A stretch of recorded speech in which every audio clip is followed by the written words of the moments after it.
Subscribe and hit the bell icon for the latest video. And how did you like the video? Please do comment, like and share. तो आज हम केवल मन का सिद्धांत और चीज़ों की वास्तविक स्थिति के बारे में जानते हैं। अस्थायित्व और अहंकारहीनता। यद्यपि शरीर और मन दोनों ही सहयोगी कारणों के कारण प्रकट होते हैं, लेकिन इसका अर्थ यह नहीं है कि कोई अहंकार व्यक्तित्व है। चूंकि मांस का शरीर तत्वों का समुच्चय है, इसलिए यह अनित्य है। यदि शरीर अहंकार व्यक्तित्व होता तो वह अपने अनुसार यह और वह कर सकता था। एक राजा के पास अपनी इच्छा अनुसार प्रशंसा या दंड देने की शक्ति होती है, लेकिन वह अपनी इच्छा या इरादे के बावजूद बीमार हो जाता है। वह अनिच्छा से बुरा हो जाता है और उसके भाग्य और उसकी इच्छाओं का अक्सर एक दूसरे से कोई लेना देना नहीं होता। मन भी अहंकार व्यक्तित्व नहीं है। मानव मन कारणों और परिस्थितियों का समुच्चय है और यह निरंतर परिवर्तन में रहता है। यदि मन अहंकार व्यक्तित्व होता तो वह अपने अनुसार यह और वह कर सकता था, लेकिन मन अक्सर जो सही है उससे दूर भागता है और अनिच्छा से बुराई का पीछा करता है। फिर भी ऐसा लगता है कि कुछ भी वैसा नहीं होता जैसा उसका अहंकार चाहता है। यदि किसी से पूछा जाए कि शरीर स्थिर है या अनित्य, तो उसे अनित्य कहना पड़ेगा। यदि किसी से पूछा जाए कि अनित्य अस्तित्व सुख है या दुख, तो उसे सामान्यतः दुख कहना पड़ेगा। यदि कोई व्यक्ति यह मानता है कि ऐसी अनित्य वस्तु इतनी परिवर्तनशील और दुख से भरी हुई अहन व्यक्तित्व है, तो ये एक गंभीर भूल है। मानव मन भी अनित्य और दुखमय है। इसमें ऐसा कुछ भी नहीं है जिसे अहन व्यक्तित्व कहा जा सके। हमारा सच्चा शरीर और मन जो एक द्वैत जीवन का निर्माण करता है और इसके चारों ओर की बाहरी दुनिया मैं और मेरा की दोनों अवधारणाओं से बहुत दूर है। यह केवल अशुद्ध इच्छाओं से गिरा हुआ और ज्ञान के प्रति अभेद्य मन है, जो हठपूर्वक मैं और मेरा के बारे में सोचता रहता है। चूंकि शरीर और उसके आसपास की चीजें दोनों ही सहयोगी कारणों और स्थितियों से उत्पन्न होती है, वे निरंतर बदलती रहती है और कभी समाप्त नहीं हो सकता। मानव मन अपने कभी ना खत्म होने वाले परिवर्तनों में नदी के बहते पानी या मोमबत्ती के जलती लौ की तरह है। एक बंदर की तरह यह हमेशा उछलता रहता है, एक पल के लिए भी नहीं रुकता। एक बुद्धिमान व्यक्ति को ऐसा देखकर और सुनकर शरीर या मन से किसी भी तरह की आसक्ति को तोड़ देना चाहिए अगर उसे कभी ज्ञान प्राप्त करना है। ऐसे 5 चीजें हैं जो इस दुनिया में कोई भी हासिल नहीं कर सकता। पहला, जब वो बुरा हो रहा हो तो बुरा होना बंद कर देना। दूसरा, बीमार होना बंद कर देना। तीसरा, मरना बंद कर देना। चौथा, जब विलुप्ति हो तो विलुप्ति को नकार देना। पांचवा, थकावट को नकार देना। दुनिया में आम लोग जल्दी या बाद में इन तथ्यों का सामना करते हैं और अधिकांश लोग इसके परिणाम स्वरूप पीड़ित होते हैं, लेकिन जिन्होंने बुद्ध की शिक्षा सुनी है वे पीड़ित नहीं होते, क्योंकि वे समझते हैं कि ये अपरिहार्य है। इस दुनिया में 4 सत्य है। पहला, सभी जीवित प्राणी अज्ञानता से उठते हैं। दूसरा, इच्छा की सभी वस्तुएं अनित्य, अनिश्चित और दुखदायी है। तीसरा, सभी विद्यमान वस्तुएं भी अनित्य, अनिश्चित और दुखमय है। चौथा, ऐसा कुछ भी नहीं है जिसे अहंकार कहा जा सके और पूरी दुनिया में मेरा जैसी कोई चीज नहीं है। ये सत्य कि सब कुछ अनित्य, क्षणभंगुर और अहंकार रहित है का बुद्ध के इस संसार में प्रकट होने या न होने के तथ्य से कोई संबंध नहीं है। ये सत्य निश्चित है। बुद्ध इसे जानते हैं और इसीलिए सभी लोगों को धर्म का उपदेश देते हैं।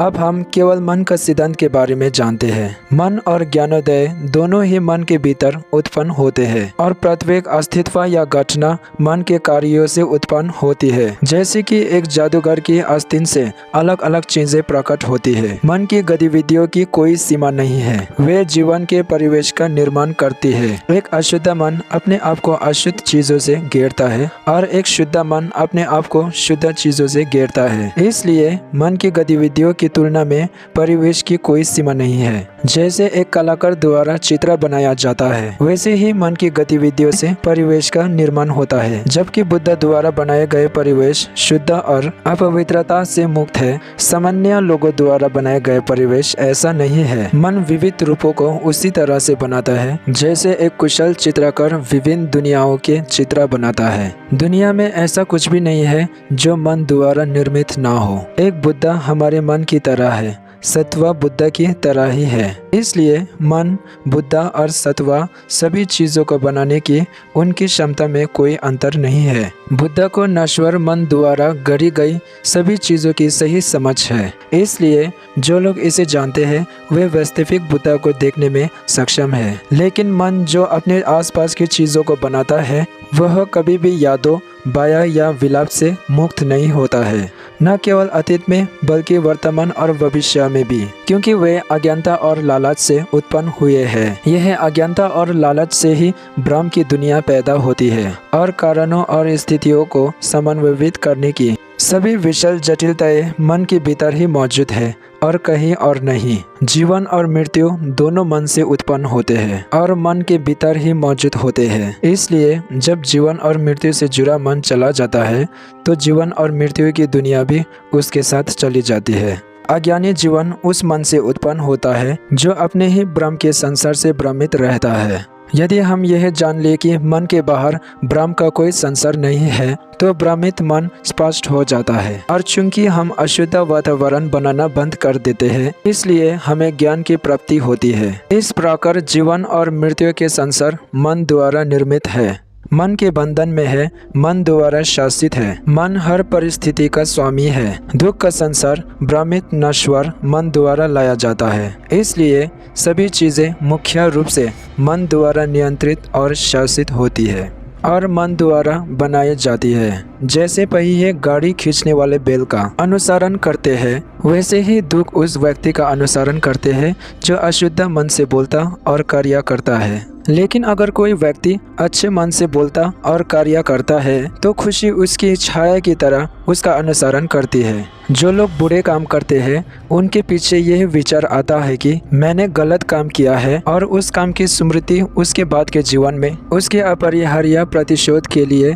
संग्रहित हो जाती है। लेकिन जो लोग अच्छे इरादों से काम करते हैं वे इस विचार से खुश होते हैं कि मैंने अच्छा काम किया है और इस विचार से अधिक खुश होते हैं कि अच्छे काम से आने वाले जीवन में निरंतर खुशी मिलेगी। यदि मन अशुद्ध है और यह पैरों को उबड़ खाबड़ और कठिन रास्ते पर ठोकर खाने का कारण बनेगा, कई बार गिरना और बहुत दर्द होगा। लेकिन यदि मन शुद्ध है तो रास्ता सुगम होगा और यात्रा शांतिपूर्ण होगी। जो व्यक्ति शरीर और मन दोनों की शुद्धता का आनंद लेना चाहता है वह स्वार्थी, अशुद्ध विचारों और बुरी इच्छाओं के जाल को तोड़कर बुद्धत्व का मार्ग पर चलता है। जो मन में शांत है वह शांति प्राप्त करता है और इस प्रकार अधिक परिश्रम के साथ दिन रात अपने मन को विकसित करने में सक्षम होता है। अब हम जानते हैं कि चीज़ों की वास्तविक स्थिति क्या है। चूंकि इस दुनिया में हर चीज़ कारणों और परिस्थितियों से उत्पन्न होती है इसलिए चीज़ों के बीच कोई मौलिक अंतर नहीं हो सकता। लोगों के बेतुके और भेदभावपूर्ण विचारों के कारण स्पष्ट अंतर मौजूद है। आकाश में पूर्व और पश्चिम का कोई भेद नहीं है। लोग अपने मन से भेद बना लेते हैं और फिर उन्हें सच मान लेते हैं। एक से लेकर अनंत तक की गणितीय संख्या पूर्ण संख्या है और प्रत्येक अपने आप में परिमाण का कोई भेद नहीं रखती। लेकिन लोग अपनी सुविधा के लिए ये भेद करते हैं ताकि अलग अलग मात्राओं के इंगित करने में सक्षम हो सके। जीवन की प्रक्रिया और विनाश की प्रक्रिया में कोई अंतर नहीं है। लोग भेदभाव करते हैं और एक को जन्म और दूसरे को मृत्यु कहते हैं। कर्म में सही और गलत के बीच कोई भेदभाव नहीं है लेकिन लोग अपनी सुविधा के लिए भेदभाव करते हैं। बुद्ध इन भेदभाव से दूर रहते हैं और दुनिया को एक गुजरते हुए बादल की तरह देखते हैं। बुद्ध के लिए हर निश्चित चीज भ्रम है। वे जानते हैं कि मन कुछ भी पकड़ता है और फेंक देता है वह असर है। इस प्रकार वे छवियों और भेदभावपूर्ण विचारों के जाल से परे हैं। लोग अपनी कल्पना की सुविधा और आराम के लिए चीजों को पकड़ते हैं। वे धन और खजाने और सम्मान को पकड़ते हैं। वे नश्वर जीवन से बेतहाशा चिपके रहते हैं। वे अस्तित्व और गैर अस्तित्व, अच्छे और बुरे, सही और गलत के बीच मनमाना भेदभाव करते हैं। लोगों के लिए जीवन लालच और आसक्तियों का एक क्रम है और फिर इसके कारण उन्हें दर्द और पीड़ा के भ्रम को ग्रहण करना चाहिए। एक बार एक आदमी लंबी यात्रा पर था जो एक नदी के पास आया।